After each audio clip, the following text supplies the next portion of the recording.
Hey everybody, it is Alexander A. Manzoni, and we are reading some poetry. This is called Wet Leaves.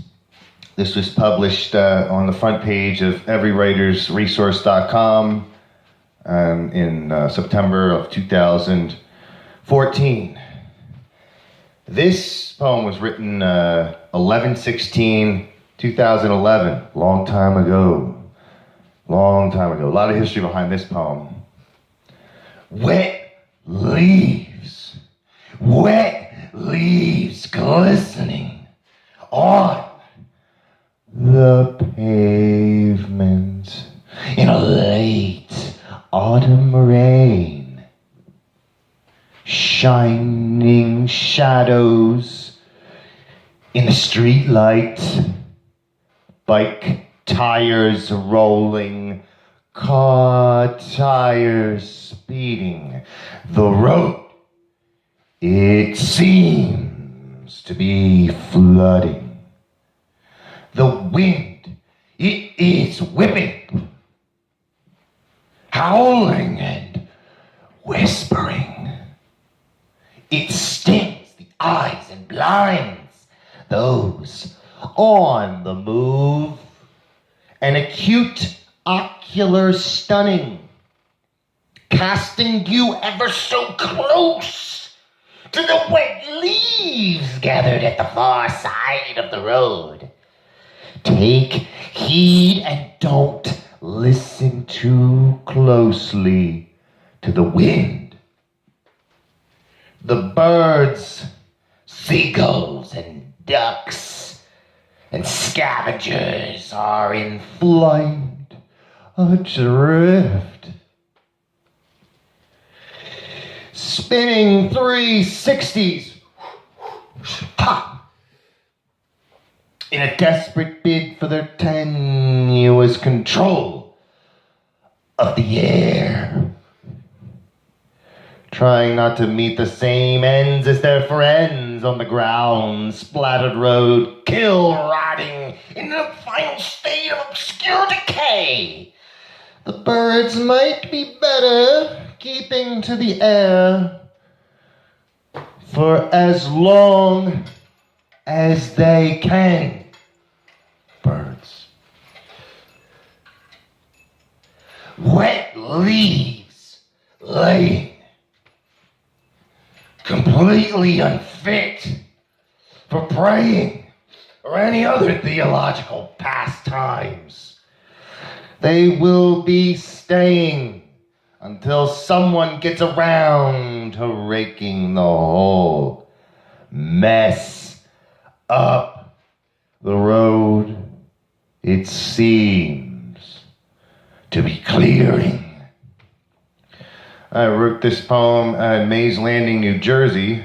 This was about how I would ride around on my bike to work and at night, and go to that liquor store, ride through that New Jersey traffic, and at night, and I would fall on my bike like all the time and get really, really, really hurt.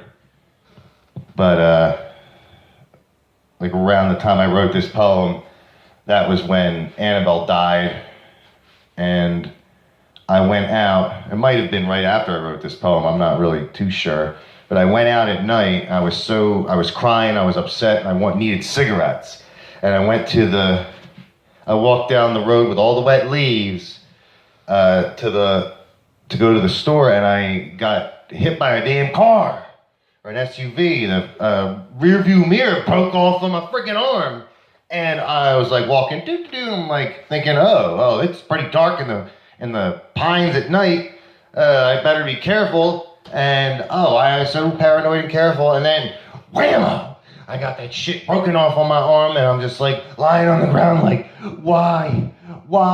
You know, I have all these things floating around in my head. Having an ex-girlfriend that just died, and it very unexpectedly, and then just like this happened very unexpectedly, and they're like, oh, are you okay? And I'm just like, yeah, I got a bruise on my arm, and I take off. Well, of course, she called the cops, and the cops were looking for me, and they're like, where's this guy at?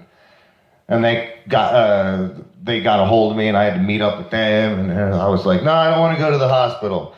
I don't want to go. I don't want to go. And that was a rough night, and that's where I got like this series of poems that I've written in Mays Landing, and a lot of them. This one is probably like one of the most uplifting, or at least not about the complete darkness of reality and what was lying inside of my mind, because I've been taking painkillers or prescription for like, I don't know, a year and a half at that point, and Xanax every day for a year or two, probably like 2 years or something. And I was addicted, and my whole life kind of revolved around that. And I noticed that the poetry itself was short and terse during this period. And more often than not, I was like lashing out at something, and this was one of the only poems where I wasn't lashing out at something because I wasn't directly angry at anything. And I think that's a big difference between my poems before and my poems now. Whereas I lash out at the government, I lash out at the stupid political shit and injustice as I perceive it. But at the same time,